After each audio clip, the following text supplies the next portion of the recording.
to the RunRX podcast, where we talk about all things running. As many runners know, it's 90% mental. So join Coach Valerie and Coach Caroline as we go through the mental side of running.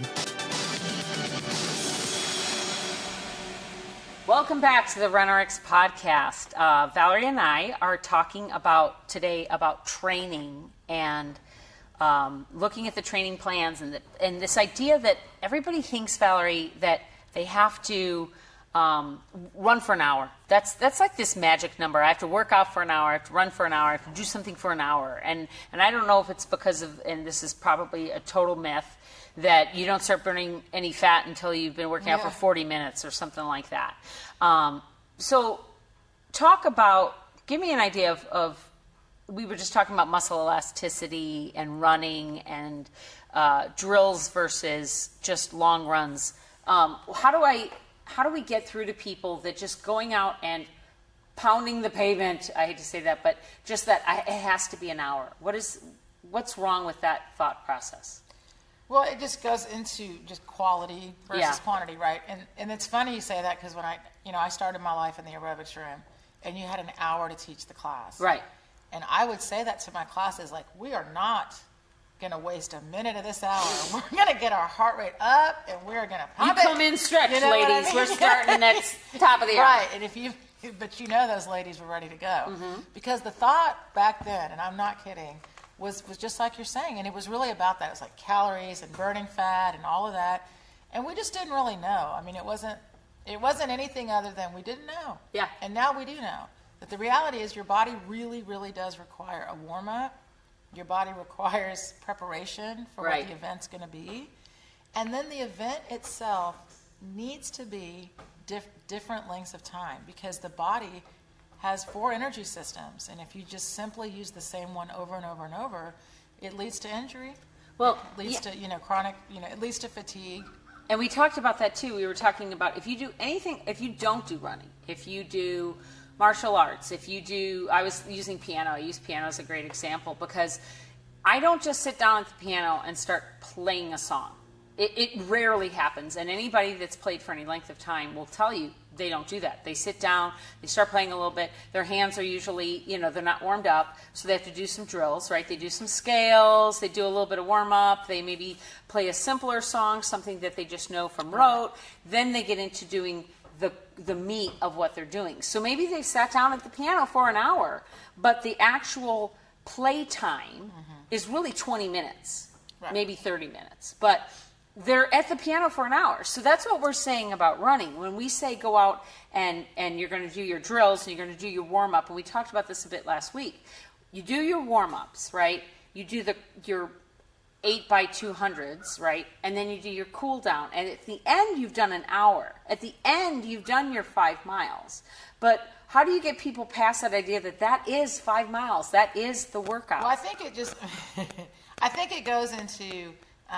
we're just changing the way you kind of structure your workout. Okay. And so then, because for a lot of years, I was the same person, just like the hour in aerobics. When I started running, I was like, I didn't want to miss a second of running. Right. And so I was guilty. I would just run, and like you thought, well, you just run a little slower in the beginning, and that's like a warm-up. Yeah, that's exactly what you think. And so then what happens is it's like anything else. It's like you didn't prepare the body. And then when things do happen, because again, we are here to help you run pain-free, when something does come back to get you, you have to think about, well, what am I doing in my training to make sure I'm not getting injured, to make sure I am getting to the goals that I want to get with running. Well, and let's think about that, guys. If I go out and I think, well, I'm not going to do my drills, I'm just going to, quote-unquote, run slower or run easier to warm up, I'm actually reinforcing the wrong movement. Correct. And then I'm trying to, 15 minutes in, switch gears into the right movement. Right. We got to understand how flawed that thinking is. And so if I try to think that, really what I have to do is I have to put my brain and my body into the correct movement by doing those drills, by doing static, isolated movements, making sure my muscles are feeling the elasticity, and then go out and do my run. Right. Which, it starts to make sense. And when that starts to become part of your routine, then it's just part of your routine. But it has to become part of that. And so that's where the challenge comes in, is, you know, like anything else, none of us love change, right? And if I've been doing something one way for a long time, and unfortunately, like I said, since we get a lot of people injured, right, then we're saying to them, we're going to help you to get back to that routine you love, but you have to recognize that you have to treat your body in a way that can support that routine. And you have to unlearn those incorrect movements. Well, you're not going to unlearn them. Okay. What you're going to do is you're going to develop new patterns. Okay. You can't, unfortunately, unlearn, but you can put a new pattern together. So that's why the repetition of the practice is so important. Right. And think about it. Running is a repetitive movement. I'm doing the same thing over and over and over again. So if I'm doing that correctly, I just have less likely of a chance to get injured. So the purpose of training is to prepare you for that event. Yeah. So we, you know, in our training plans, we have 3 days of, it's called, in my world, those 3 days are days that are, you know, intent-wise. Right. You know what you're going to do for that day. So just like she said, we do a short interval day, which, by the way, are in so many running plans now. Yeah. So we're really not, like, going so far away anymore. It's just the understanding is that you get a skill drill warm-up, the quality of that is valuable. Right. And so if I spend 15 to 20 minutes doing a combination of skill drills with running, it's a combination warm-up for my short interval workout, just like Caroline said, at the end of it, you probably spent an hour. Yeah. But you can't be like, oh my gosh. I didn't do 5 miles. Yeah. Well, and then on the days, by the way, that you do run your 5 miles, because we do have, of course, longer running in there, then you're really going to enjoy the 5 miles more than you did before. Right. Because it's a different intent with that. And so when you're talking about intent, and this is why Valerie and I get along so well, is even though my other coach was not a pose coach, he believed in quality running, not quantity, and that each run should have a specific purpose of what you're trying to accomplish. So we had track workouts that were short intervals. We had a medium day where you just went out and ran your 5 miles, but you didn't run more than just, you did a 5 mile loop. We had hill repeats, which was kind of, he used to joke that it was speed work in disguise, right? Because we would try to kind of run up the hill and then charge at the end of the hill. We would do different speeds, I guess. And then, of course, you had the long run. But it was always a specific, what am I focused on today? And so that's what you're trying to say by these intentions. Today I'm looking at finding my fall or holding my fall for different periods of time. Other times I'm looking at maybe that rhythm we were talking about last week, of that cadence in alignment with the fall, right? And then other times... It always goes back to the fall. Right. But I mean, it's different. It's always about the fall, but it's the intent of the fall, right? And even our long runs, at no time do you want me to just mindlessly lace up and go out and run for an hour. Right. Well, because I want you to be connected with your running. Yeah. I think that what we kind of forget is what is, always goes back to what is running, but when people talk about running as my me time, well then connect. We're helping you connect versus disconnect. So if in the training you're like putting on your headset, you're disconnecting. Yeah. Right? If you're only focused on the data on your watch and not what's happening inside, you're disconnecting. Yeah. So if my running is like, well, I don't even, if my running is I got to get out my miles today, or I just have to get out and run, which is fine, guys. Like I said, it's fine as long as the quality's there, that you're not getting injured, you are able to repeat your breath. That's what we're helping you with. Is if in my running, I have a warm up, I have an intent, because it's really nice to feel, when you're warming up and preparing for running, it kind of gives you insight into how you're feeling this morning. Yeah. Are my hips tight? My ankles feel okay? She talked about playing the piano and wiggling her fingers. I was wiggling my toes while she did it. We need to wiggle our fingers and toes before we set off for a run. Right. Because we want to know we're relaxed in our ankles and our, in our fingertips. So the idea then, I think, is that if you start to realize there's a warm-up involved, there's skill involved, and again, all the training plans are doing that, right? Yeah. There's hill repeats, there's intervals. The idea, though, is that there's intent behind it. So not only am I going out for intervals or hills or whatever the training plan says, I know how to do that. And that's where that skill warm-up comes in. Right. So let's talk about the runners that, you even said that you work out, 6 days, almost 7 days a week. Very rare that you take a day off. But you've been doing this for 30 years. You have focus in. But I'm a let's talk. self-admitted junkie. Yeah, but let's talk about, like you said, you did a 5-minute workout yesterday. We have these people, and she'll get into that 5-minute workout in a second, but we have these people that come in. We have a lot of them, and I was one of these people where I work out 6 days a week. I have to do something 6 days a week, and you almost jones for it. It becomes almost like a drug. So talk about that for a second, and talk about how that 5 minutes could be just as efficient and just as powerful as me going out and going to the gym for an hour. Okay, well, that's a great conversation. So we got stuck in a rut of volume, and especially those of us that run distance. So we think everything's supposed to be long and supposed to be for, like a lot of people don't get that runner's high unless they're out there for an hour, And so, and I was that person. I still pretty much am that person.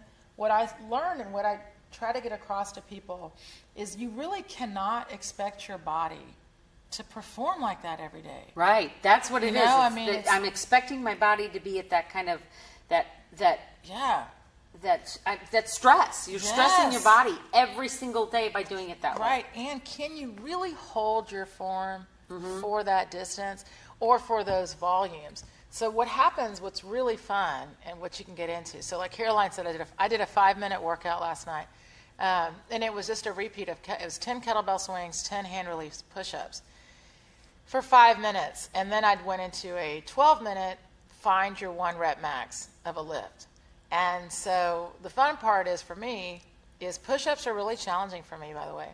And so it wasn't even just testing how many can I do in this amount of time. It's how many can I do correctly. Right. That's the key, and guys. So then, my heart rate was up. I was holding myself to a higher standard of movement. And when I was done, there's a satisfaction. One, it just feels good because you just did like a sprint, right? Yeah. And you did it correctly because, again, you know how to do the movement. I know how to do a push-up. I know how to do a kettlebell swing. Right. So the quality in that is high. And at the end, I did almost 6 rounds. So I done 60 kettlebell swings and 56 push-ups. And did I feel like, oh, now I need to go do more? Yeah. No.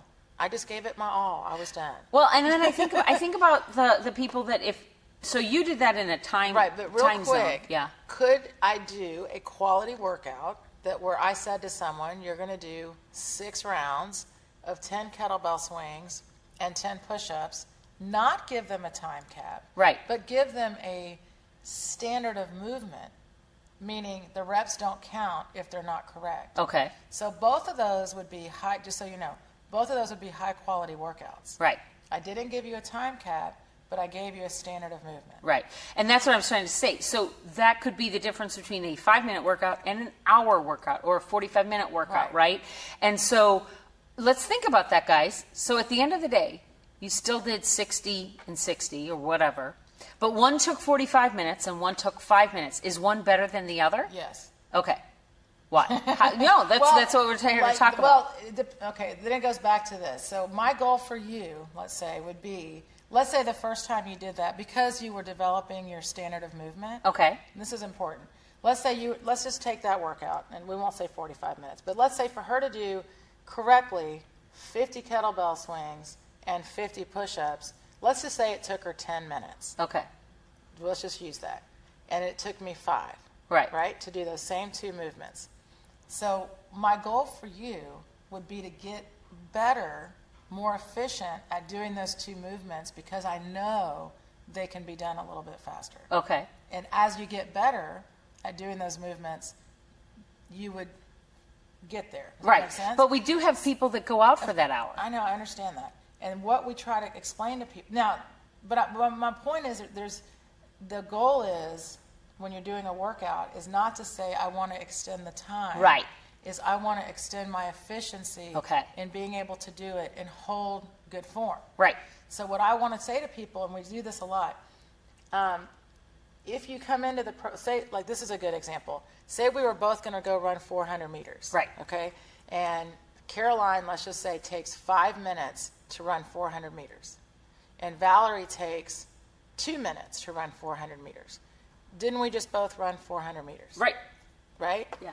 So what we try to help people with is in something like an interval. So let's say we were just going to go running and our purpose was to do a short interval workout, right? So, and I know that Caroline takes 5 minutes to run 400 meters. Right. Would I give her 400 meters? No. No. That's what we want to help you with. Well, I guess I'm kind of trying to go with that because we've got two types of athletes that we deal with. The one athlete that's like, well, if I do my 5-minute workout because I'm working efficiently and I do my 5 minutes, I now need to go do something for 55 minutes because I need an hour. Right. Then we've got the other person that takes the whole hour to do that 5-minute workout, and they go, I spent an hour at the gym. You know, you have those two ways, and you're like, Right. but wait, this person that spent the hour at the gym was probably resting 3 minutes in between each movement, and then were they even doing it correctly? You know what I'm saying? There's those two sides of it. So We try to get, it wanted something in the middle. I know. But And this was funny. I just had said this yesterday, and I know I derailed, but I have a woman training for a marathon. Yeah. Her first marathon ever. And she has a time goal. She doesn't just want to run this marathon. She wants to really do well, right? So she's following RunRX training. And in RunRX training, we send you out for 3 runs a week that are hard, guys. It's not even, you know what I mean? Because you are, because there's a standard of movement. I think that's what it goes back to. Right, okay. So, but the reality is, she said to me, and she's changing now, but she said, because I said, I want you to do the 3 days of running that are prescribed, and I want you to do 2 days of strength training that also are prescribed in the program, and I want a full day of recovery. Right. You know, and if you want to do active recovery, like, you know, you want to do a yoga or stretching or go for a hike or something, go for it. Well, what she was doing was, on the days she wasn't running, I'm just doing an hour on my bike. yeah. Right? Yeah. Because in her mind, she's like, I have to do something Right. every day. Right. Or I will not be a fun person to be around. Like my mind, my mental state isn't right unless I do this. Well, I said, if you can perform in your runs where you want to be performing while still doing those hours on the bike in between, let's see you do that, and then we'll talk about keeping that in. Now, what do you guys think? Could she do that? No. No, of course not. And then her calf was tight, and my hips now. Well, that was the idea of going, when you said going for a hike, I grimaced because I thought. Well, I mean, I'm just saying. But you're just saying some sort of active workout. My point is, though, that Walking her the dog. mindset was, I have to do something every day, Yeah. right? I have to get that hour in. And I also told her to take her watch off when she ran, Yeah. right? We have to do sometimes extreme things, because if the ultimate goal is this performance, right? Right. So then what's happening now, she took out the biking for an hour. She took off the watch. She's running faster in her Yeah, training runs yeah. because she's connecting with running. Right. So then instead of saying, and by the way, this bothers people too in the beginning, but I don't care. Instead of giving them a mileage, sometimes I say go run 60 to 75 minutes. Right. Because I'm giving you back some control as well. What if you get to 60 and you're just done?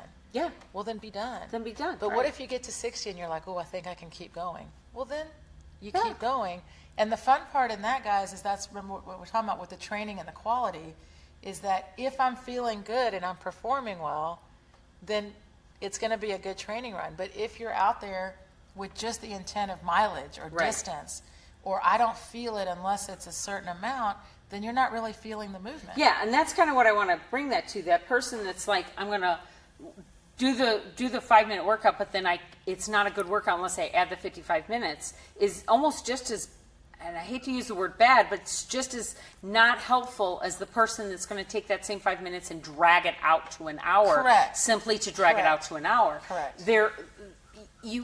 You have to realize that there are two ends of any spectrum, right? And you got to find that middle ground. And that's what we really are trying to get through to you on our RunRX podcast and in the RunRX membership, is to get off of that distance I have to put in the distance, but also get off of that idea that I'm a slow runner and I'm a 5-hour marathoner, right? Or I look at me, I spent 2 hours at the gym, I'm such a hard work, but you haven't lost any weight.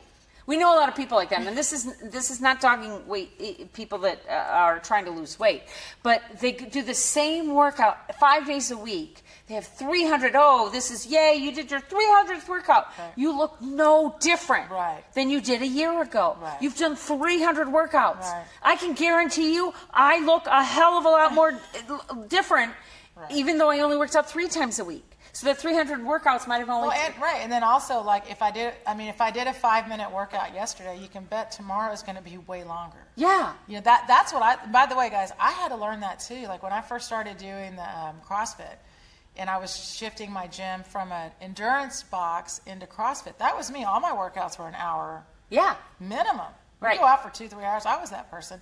Anyway, so I would do the same thing. When I first started, like, transitioning into doing the strength training and the high intensity, you know, the interval training, which was like, and so we would do this like, you know, like the workout I just said. And there's a lot more to it, right? You warm up, whatever. But let's just say the workout was a 10-minute workout. And then we would finish it and be like, okay, now let's all go running.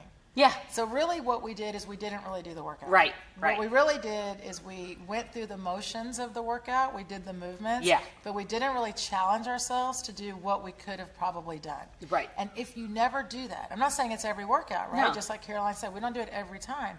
But if you never really get to that next level, you don't even know where you could be going in your run. Yeah, and that's what I want to bring up, because we have, so if you come through the immersion, and you come out of your first month and you start going through the stages, and if you've been following us for a while, maybe you've done the 30-day reboot. That's stage 1 in the membership, right? So you're going to recognize it. And we've added little, like, go out and run for 10 minutes. You can run for 10 minutes on this day, run for 15 minutes on this day. But there are people that will be like, okay, so I did the self-care, and you said to run for 15 minutes. Now what? Right. Now that's not enough. Right. And we're trying to tell you, but tomorrow you're going to do the strength workout, and if you do it right, if you do it with focus, that's going to be 30 minutes or 45 minutes of focused movement. Right. And then the one after that might be another drill with a run, right? So if you follow it with intention and with quality, and don't worry about it as a 5-minute workout versus a 45-minute workout versus whatever, if you just do it, you will change. Right. You will change your movement, you will change your body, you will change how you run. It will work. Right. And I guess that's what I'm trying to kind of drill into people, because we have people that have been with us for months that are on these two ends of the spectrum that say, well, I stretched it out. You said to only do 10 minutes, but I went ahead and did it for an hour. You said, and now my calves hurt. Right. And then we have the other side that says, well, I did that 5-minute workout, but then I went ahead and biked for an hour, and now my calves hurt. Guys, that's what's causing the problem. That's what's causing the pain. Please stop. Right. So let's wrap that up. So if I'm one of those people that just feels like I have to go out and do an hour every day, I have to get my miles in, because you did just have this conversation with somebody. What would you recommend if they're still feeling injured, they're still not progressing? Well, I mean, you have to just be willing to. I mean, there's a point where you have to just finally say, I need to be doing more than I'm doing.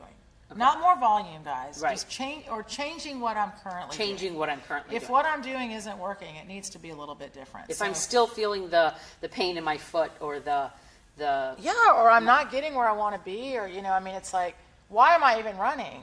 Yeah. So, I mean, my first thing is, of course, add in the warm-up.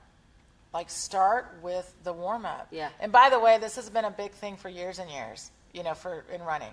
Most people don't warm up. Right. And even in running groups, they might do a few, and I mean, that's just such a general thing, like, well, we'll just start slow. Yeah. Well, that's just not the right way to think about it. Or a lot of people, if you're not a solo runner, you start with talking. Yeah. Which is the worst, because you're not in yourself at all, and you have no idea what's going on. Yeah. So I mean, that's the first thing I say is, first, let's just get you to even just add the warm-up. Right. Even if you do it by yourself at home, if you're in a group. That is the first step, because once you start to get in the habit of warming up and to move for running, you have more of it. You're going to have during your run more thoughts of running. And the more we can get you to connect with just running, then so many other things go away. Like, that's the true freedom of running, guys. If you're running with the focus on running, you don't have time to, like, all that stress you're trying to leave behind actually goes away for that length of your run. And if you're looking for that warm-up, guys, go to our YouTube channel, the 30-day reboot. I think definitely the first 2 or 3 days, she puts the warm-up in. So do those first 2 or 3 days with the warm-up, and join us there. Try that out. See how you like it. If you're finding it successful, then join us in the membership. Now, we're closing the membership right now when this podcast comes out. We're going to open again in January, and it's because we're working on some things we're adding. If you're listening to us, you obviously speak English, but we have quite a few non-English as a first language people that are in our membership, quite a few that speak Spanish. So we're adding translations. That takes a little bit of time to get the website up and running, but we're also going to be adding some more of this weight training. Like, what do we mean by push-up? Like squats, kettlebell swings, and then if I can't do a kettlebell swing, or I don't have a kettlebell, right? We'll How do I? Modification. Yeah, the modification, right? So we're going to be building that up for January. But definitely come through our 30-day reboot.